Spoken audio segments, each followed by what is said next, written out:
جس جمہوریت کے اندر لوگ نکلتے نہیں ووٹ ڈالنے کے لیے، 15-20% ٹرن آؤٹ ہوتا ہے، وہ جمہوریت تو ہوتی نہیں ہے. اس کا مطلب کہ لوگوں کو فرق ہی نہیں پڑتا کون آئے کون جائے، یعنی لوگ ڈی پولیٹیسائز ہو جاتے ہیں. اب ہماری تاریخ کیا ہے؟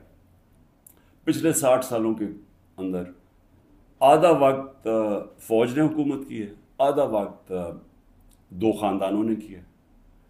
اور جب ملٹری ڈکٹیٹرشپ آتی تھی تو اس کی پہلی کوشش ہوتی تھی کہ لوگ ڈی پولیٹیسائز ہو جائیں، کہ پولیٹکس بہت بری چیز ہے، لوگ پولیٹکس سے ہٹ جائیں. اور وہ اس لیے چاہتے تھے کہ جب ایک لوگ ڈی پولیٹیسائز ہو جاتے ہیں تو اس کا مطلب یہ ہوتا ہے کہ ان کا یعنی ان کو فرق ہی نہیں پڑتا کہ ملک میں جو مرضی کیا جائے، یعنی کوئی ناانصافی ہو، کوئی حقوق ان کو فکر نہیں ہے، یا ان کا خیال ہے کہ کچھ ہو ہی نہیں سکتا، تو وہ چپ کر کے گھروں میں بیٹھ جاتے ہیں اور پھر ڈکٹیٹر پوری طرح حکومت کرتا ہے. اب یہ وہی فیز آ گیا کہ ایک آہستہ آہستہ ایوولوشن سے ہمارا ملک آگے بڑھنا شروع ہوا. ہم نے ایک بہت بڑی موومنٹ ہوئی جس کو کہتے ہیں لائرز موومنٹ. وکیل جب آزاد عدلیہ کے لیے نکلے، میں جیل میں گیا، ہم نے سب نے شرکت کی. وہ پہلی دفعہ پڑھے لکھے طبقے نے شرکت کی کہ جب تک عدلیہ آزاد نہیں ہوگی ہمارے حقوق کی حفاظت نہیں ہوگی، اور آزاد عدلیہ جمہوریت کی حفاظت کرتی ہے. تو وہ ایک بہت بڑا مائل سٹون تھا، کیونکہ ہمیشہ پاکستان کی عدلیہ جدھر پاور ہوتی تھی، جو حکومت ہوتی تھی اس کے ساتھ چلتی تھی، اور نظریہ ضرورت لے آتی تھی کہ آئین بھی اگر طاقتور توڑنا چاہے تو اس کو موقع دے دیتی تھی آئین توڑنے کا. اس لیے ہمارے کبھی صحیح معنی میں حقیقی جمہوریت آئی نہیں. اور حقیقی جمہوریت کا مطلب ہے حقیقی آزادی. دیکھ لیں، پہلے یہ سمجھ آئے، جمہوریت جب حقیقی ہوتی ہے تو اس کا مطلب آپ کے جو فنڈامنٹل رائٹس ہیں، آپ کے جو حقوق ہیں، ان کی حفاظت کرتی ہے ملکی عدلیہ. ملکی عدلیہ گورنمنٹ کو کوئی غلط کام کرنے نہیں دیتی، کیونکہ وہ آئین کے بیچ میں چلتی ہے. اور پھر جب آپ کے ملک کے اندر لوگوں کے حقوق مل جاتے ہیں اور ان کی عدلیہ ان کے حقوق کی حفاظت کرتی ہے، وہ آزاد ہو جاتے ہیں اور وہ ملک پھر اوپر چلے جاتے ہیں. میں آپ کو ایک چھوٹی سی مثال دیتا ہوں کہ یورپ جب آزاد ہوا، جب دوسری جنگ عظیم ختم ہوئی، تو سارا جو ویسٹرن یورپ تھا وہاں جمہوریت آ گئی. صرف اسپین میں نہیں آئی، وہاں ڈکٹیٹرشپ تھی. 50 سال کے بعد دیکھیں کہ سارا ویسٹرن یورپ آگے نکل گیا، خوشحال ہو گیا، اور اسپین پیچھے ہے. حالانکہ اسپین بھی ایک وقت پہ بڑا امیر ملک تھا.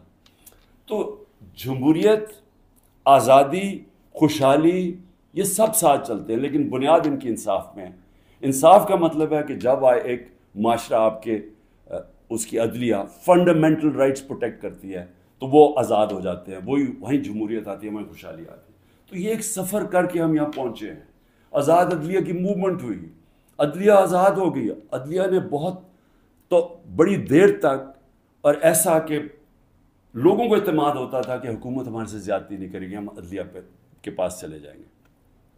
میرے 3.5 سال میں مکمل طور پہ عدلیہ آزاد، کسی قسم کی مجھے کوئی بتائے کہ ہم نے انٹرفیرنس کی ہو. مکمل طور پہ میڈیا آزاد. ذرا موازنہ کریں آج جو میڈیا کا حال ہے اور جو ہمارے دور پہ تھا. 80% تنقید ہماری گورنمنٹ کی ہو رہی ہوتی تھی، حالانکہ اس گورنمنٹ نے کرونا سے دنیا نے ایکنالج کیا پاکستان کے، جس طرح ہم نے کرونا کو ہینڈل کیا.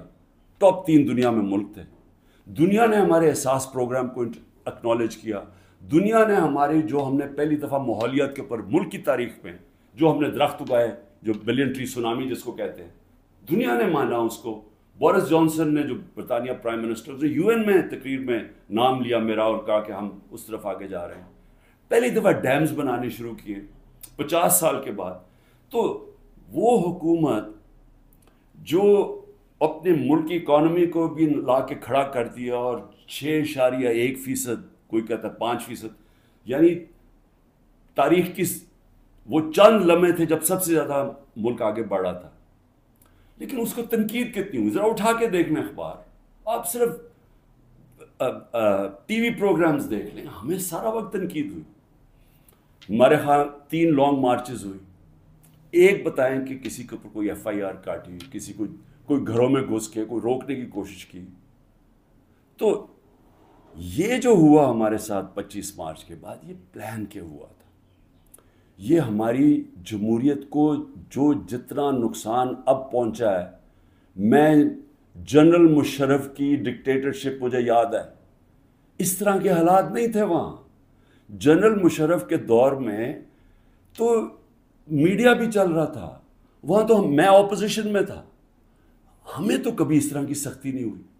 تو یہ تو اب وہ جنرل ضیاء کے دور پہ پہنچ گئے ہیں. تو مجھے تو نہیں پتا کہ جنرل ضیاء کے دور میں کس طرح اپوزیشن کو کیا. ہم نے سنا ہے کہ پیپلز پارٹی کے اوپر بڑی سختی تھی، لیکن جو اب ہو رہا ہے یہ تو ہماری ساری جمہوریت کی نگیشن ہو گئی ہے. نہ یہاں فنڈامنٹل رائٹس ہیں، نہ یہاں سپریم کورٹ کے فیصلے مانے جاتے ہیں، نہ کانسٹیٹیوشن کے اوپر جب کانسٹیٹیوشن کہتی ہے 90 دن میں الیکشن، نہ وہ الیکشن ہو رہے ہیں، گورنمنٹ اس کی پرواہ نہیں کرتی. عدالتیں بیل دیتی ہیں، پکڑ کے دوسرے کیس میں اندر ڈال دیتے ہیں. عدالتیں کہتی ہیں ہمیں عمران ریاض کو یہاں لے کے آؤ یا کسی اور کو لے کے آؤ، اس کی پرواہ نہیں کی جاتی.